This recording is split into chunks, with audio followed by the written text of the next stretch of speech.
June 6th, 1944. 3:47 in the morning. Somewhere over the Cottonton Peninsula, a C-47 transport shudders through flak-filled darkness. A paratrooper from the 82nd Airborne clutches a weapon that looks like it belongs in a mechanic's garage, not a war zone. Stamped steel, welded seams, no wood furniture, no elegant craftsmanship. Just 8 pounds of ugly metal that cost the United States Army $20.94. The green light flashes. He jumps into the black sky over Normandy, carrying the cheapest submachine gun America ever issued into combat. In 6 hours, that $20 weapon will prove itself in the hedgerows of France. The submachine gun that soldiers mocked is about to earn their respect. This is the M3 submachine gun, the weapon everyone called the grease gun because it looked exactly like one, built by a car headlight factory, designed to be fired and thrown away, held in contempt by the men who first received it.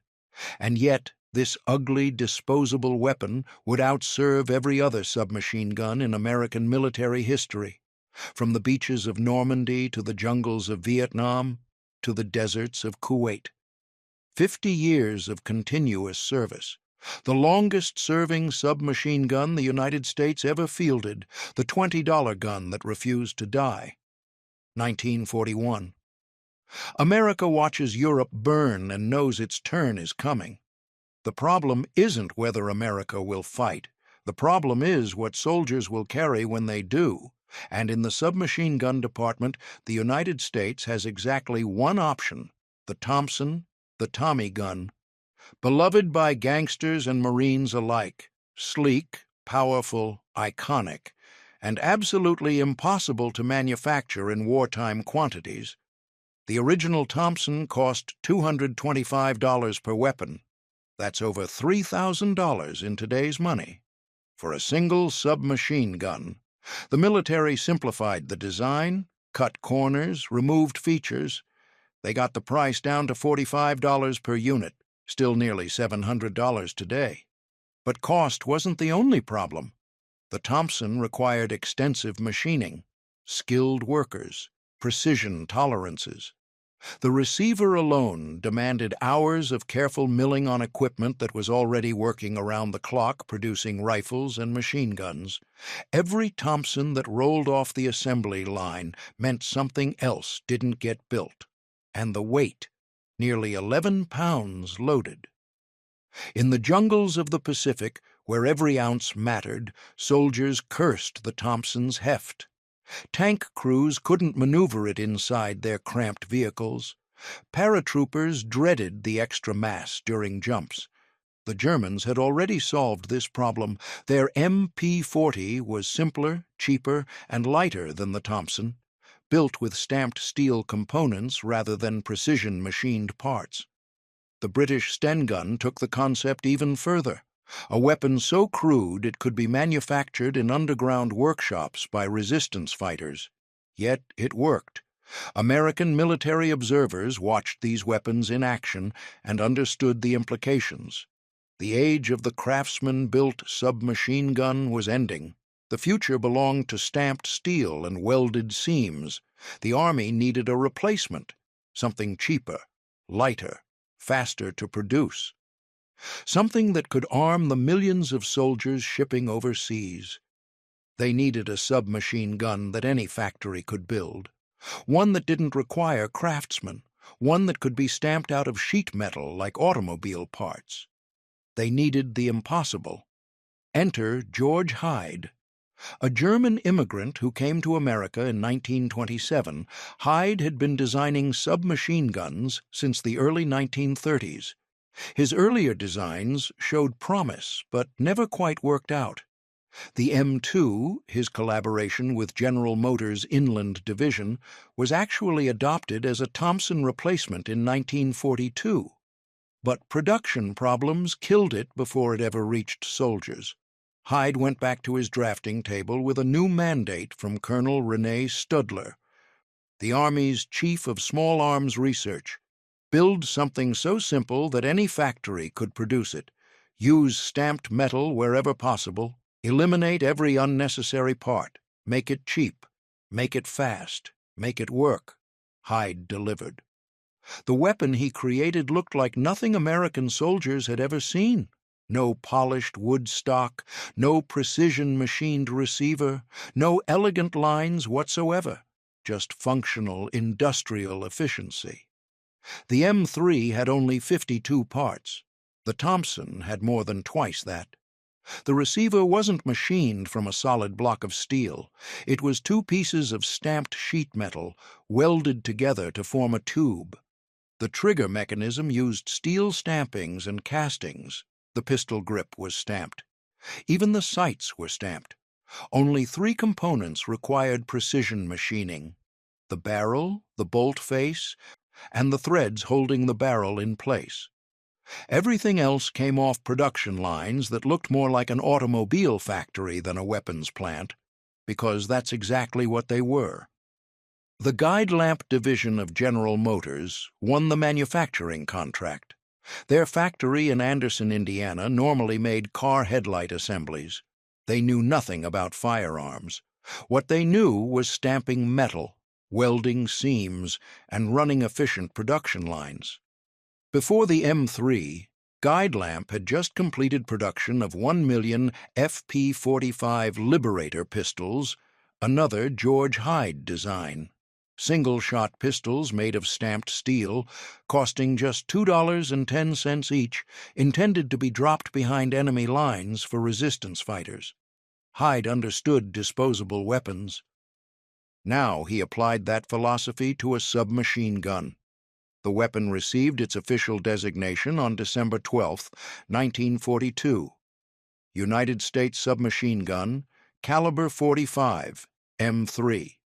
Cost per unit, $20.94. Compare that to the $45 Thompson.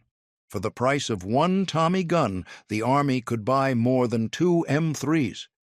And production was just getting started. Workers at Guide Lamp took one look at the new weapon and gave it the only name that made sense. It looked exactly like the grease guns mechanics used to lubricate car chassis. Same tubular body, same pistol grip, same industrial aesthetic. The grease gun was born. But here's what the production statistics don't tell you. When the first M3s reached training camps in early 1943, soldiers didn't celebrate the cost savings. They didn't marvel at the engineering efficiency. They laughed. After years of admiring the Thompson's sleek lines and precision craftsmanship, American soldiers were handed what looked like plumbing supplies welded together by a drunk machinist: the stamped receiver, the wire stock that folded but never stayed folded, the crude sights, the complete absence of any aesthetic consideration whatsoever. This was their weapon of war. One soldier described it as looking like something left over from the parts locker. Another said it had all the beauty of a drain pipe. Men who had dreamed of carrying Tommy guns into combat felt cheated. The M3 had to prove itself the hard way, not with elegance, not with reputation, but with the only thing that matters when bullets start flying. Performance, June 6, 1944, D-Day. Paratroopers from the 82nd and 101st Airborne Divisions carry M3s into combat for the first time, scattered across the Cotentin Peninsula, fighting in hedgerows and village streets. They discover something unexpected. The ugly gun works. The slower rate of fire, 450 rounds per minute, compared to the Thompson's 600 to 700, means better control. Less ammunition wasted, more accurate shooting. In the chaos of close combat, soldiers can actually place their shots where they want them. The ejection port cover, a simple sheet metal flap, keeps mud and debris out of the action. In the wet hedgerows of Normandy, where everything is perpetually soaked in rain and churned earth, the M3 keeps functioning while other weapons jam. And the weight. At just over 8 pounds loaded, nearly 3 pounds lighter than the Thompson, paratroopers appreciate every missing ounce. Tank crews can actually maneuver the compact weapon inside their vehicles. The wire stock, for all its complaints, collapses flat against the receiver. The contempt begins to fade. In the Pacific theater, the advantages multiply. The Thompson's complex action jams constantly in the humid jungle environment. The constant cleaning required to keep it functioning becomes exhausting. But the M3's ejection port cover keeps debris out of the mechanism. Its simpler action tolerates conditions that would disable its predecessor. One soldier later described his experience. "I hated that gun when they gave it to me. It wasn't as sharp-looking as my Thompson and looked like a leftover from the parts locker. But when I needed it, that gun never let me down. I didn't clean it in combat. I just loaded it and dragged it through the mud. And it kept shooting." The soldiers who mocked the grease gun in training learned to trust it in combat. Private D. Eberhart of the 42nd Infantry Division trained on the grease gun at Camp Gruber, Oklahoma. He and his fellow soldiers held it in mild contempt, he later admitted, considering it a cheap knockoff of the German MP-40. Then he took it to war. January 8, 1945. Rimling, France. Technical Sergeant Charles F. Carey of the 397th Infantry Regiment, 100th Infantry Division, faces an impossible situation. 200 German infantry, supported by 12 tanks, have overrun his battalion's position. His anti-tank guns are lost. His men are scattered and pinned down. Carey grabs his M3 grease gun and organizes what remains of his platoon. Armed with the $20 submachine gun, he leads a patrol into the German-held sector, rescues 2 of his squads, evacuates the wounded under fire. When enemy soldiers fortify a house blocking American movement, Carey advances under covering fire, approaches the building, and throws a grenade through the door. Then he enters alone. Minutes later, he emerges with 16 prisoners at gunpoint. The intelligence he provides leads to the capture of 41 additional Germans in adjacent houses, but Carey isn't finished. He assembles another patrol, maneuvers to within yards of an enemy tank, and disables it with a rocket. As the crew attempts to escape their burning vehicle, Carey calmly picks them off one by one with his rifle. The next morning, German infantry surround a house where Carey has posted a squad. 4 soldiers escape to the attic, trapped.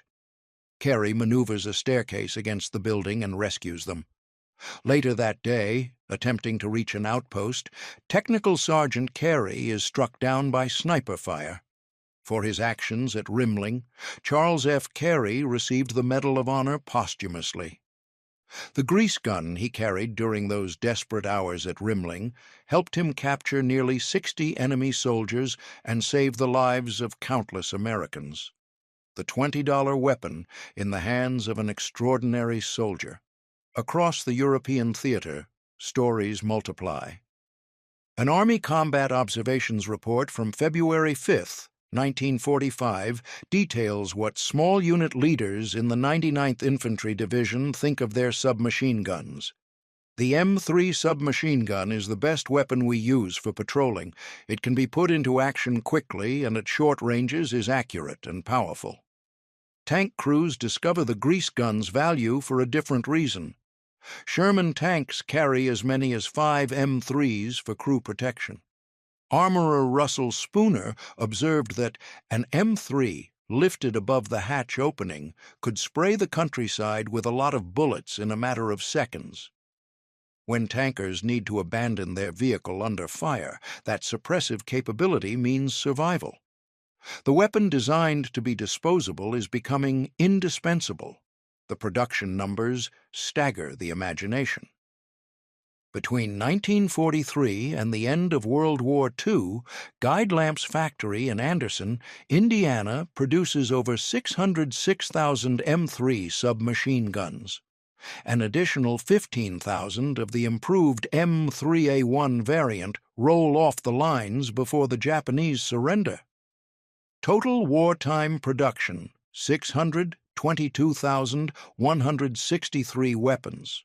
At $20.94 each, the Army spent roughly $13 million arming its soldiers with grease guns. The equivalent number of Thompsons would have cost over $28 million. The savings bought other weapons, other equipment, other advantages.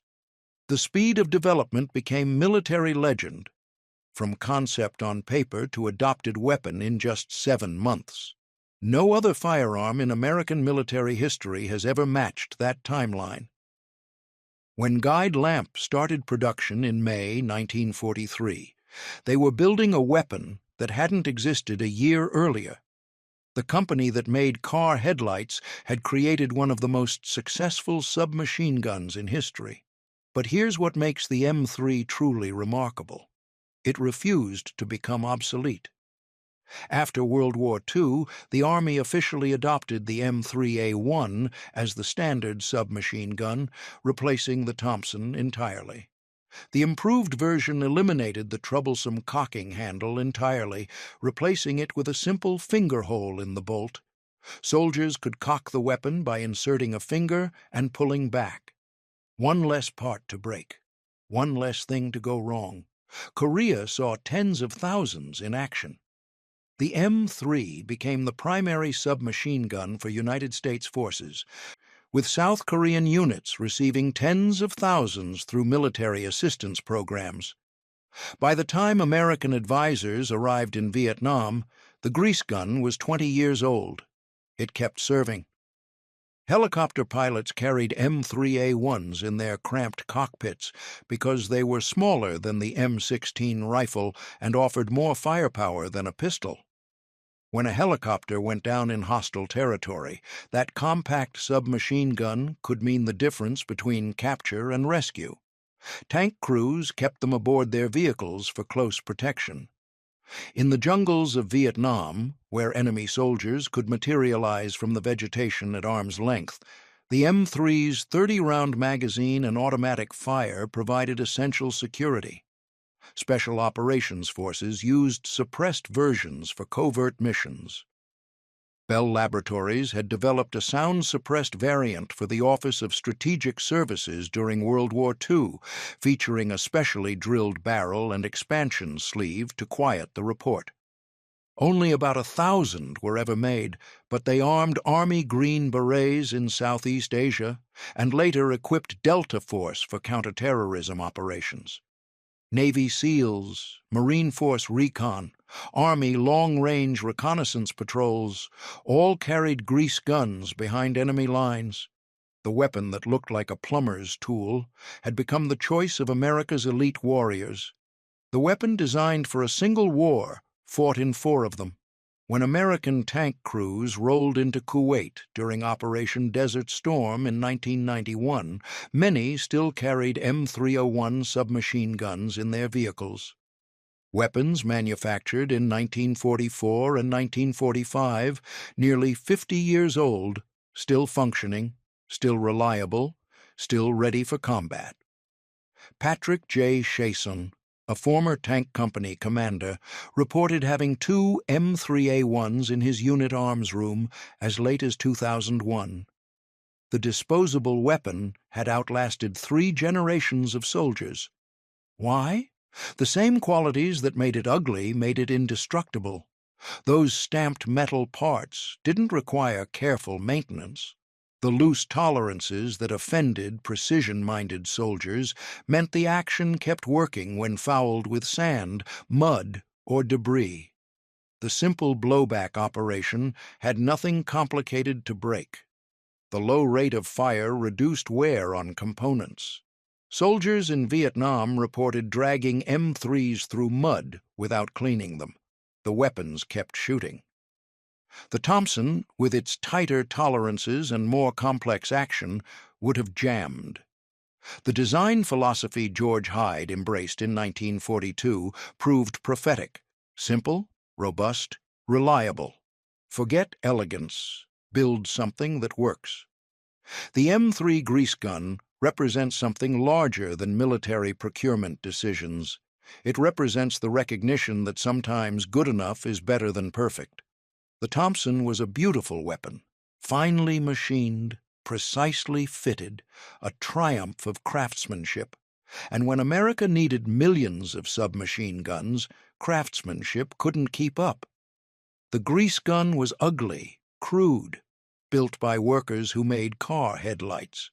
And when soldiers needed a weapon that wouldn't fail in the mud of France or the jungles of the Pacific or the deserts of Kuwait, the grease gun delivered for $20. George Hyde, the German immigrant who designed it, never received the recognition he deserved. His name isn't famous like John Thompson or Samuel Colt or John Garand. He designed the weapon, watched it go to war, and quietly passed away in December 1963 at a Delphi hospital in Brooklyn, New York. But his philosophy endured. Modern military firearms increasingly embrace stamped steel, polymer frames, and loose tolerances. The M16 rifle that eventually replaced the M3 uses similar production techniques. The aesthetic that soldiers mocked in 1943 became the standard in military small arms. The grease gun was ahead of its time. It proved that in war, what matters isn't how a weapon looks. It's whether the weapon works when a soldier needs it to work. When 200 German infantry and 12 tanks are overrunning your position, when you're dragging yourself through a Vietnamese jungle, when your tank is hit and you need to fight your way out, that's when the $20 America spent on each M3 paid dividends. Not in elegance, not in precision, in lives. That paratrooper from the 82nd Airborne? The one who jumped into darkness over Normandy carrying a weapon that looked like it belonged in a garage?